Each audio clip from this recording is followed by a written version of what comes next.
Llega un momento en el proceso de compra en el que se empieza a sentir una mezcla muy particular, ¿no? De alivio y de cansancio a la vez. La vivienda ya está encarrilada, la negociación parece que ha ido bien y la firma ya casi se puede tocar. Y es justo ahí, en ese momento, cuando aparece la tentación. La tentación de pensar, bueno, lo fiscal, lo formal, todo lo que viene después ya se resolverá. Pero es precisamente en esta fase final donde aparece un riesgo silencioso, el de pasar por alto toda la capa fiscal. Una capa que muchos compradores, la verdad, apartan hasta que ya es demasiado tarde. Y eso puede generar prisas y sorpresas de última hora. Bien, vamos a meternos de lleno en esto. Para evitar esa especie de niebla final, la primera distinción que tenemos que hacer es, en realidad, bastante sencilla. Y es que no todos los gastos en una operación de compra significan lo mismo. Hay que aprender a separar lo que pagas una sola vez de lo que se queda contigo para siempre. A ver, lo interesante de esto es la claridad que nos da. A la izquierda tenemos los costes de la transacción pura y dura. Los impuestos como el ITP, el impuesto de transmisiones patrimoniales para vivienda de segunda mano o el IVA si es nueva, claro. Y luego los gastos de notaría, de registro. Son pagos únicos, forman parte de la foto inicial. Pero a la derecha está lo que va a acompañar a la propiedad mucho después de que hayamos firmado. Hablamos de los costes anuales, como el IBI o la comunidad, y sobre todo las implicaciones que tiene la residencia fiscal y el uso que se le va a dar a ese inmueble. Entonces, el punto clave es este. Un presupuesto completo no es solo el precio de venta de la vivienda.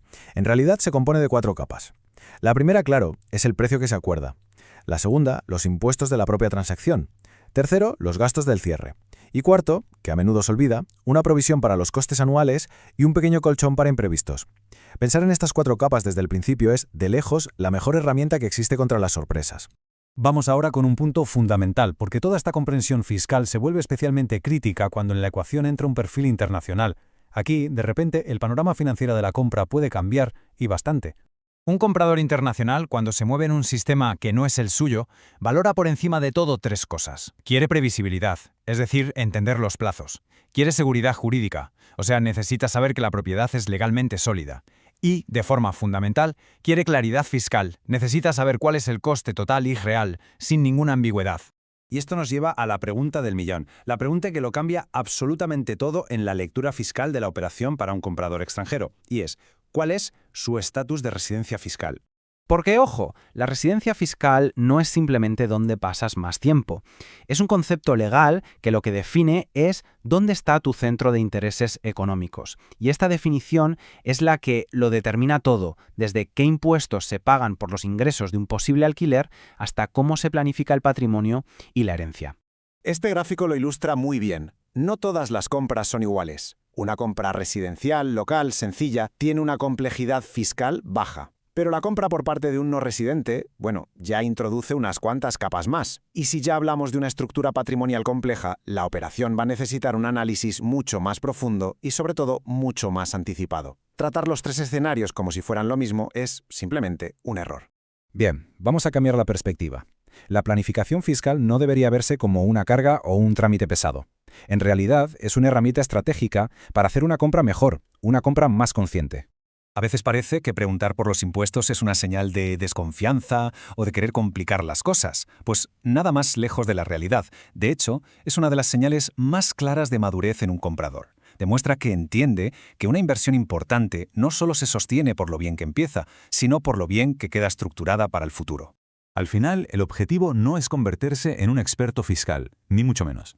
La posición inteligente suele estar en un punto intermedio. Entender los conceptos básicos para tener tranquilidad y, sobre todo, saber detectar cuándo la situación requiere el apoyo de un asesor especializado. Porque saber cuándo pedir ayuda también es comprar bien. Con todo esto en mente, ya podemos empezar a definir qué es de verdad una compra exitosa, más allá de que simplemente nos den las llaves. Porque una buena operación no es solo la que se cierra, es la que se cierra con menos sorpresas, con menos urgencias de última hora y con esa sensación limpia de que la decisión está totalmente informada. Llegar a la firma habiendo integrado esta capa fiscal a tiempo cambia por completo la experiencia. Así que, al final, la pregunta clave con la que nos quedamos es esta. ¿La operación está simplemente cerrada o está verdaderamente comprendida para el futuro?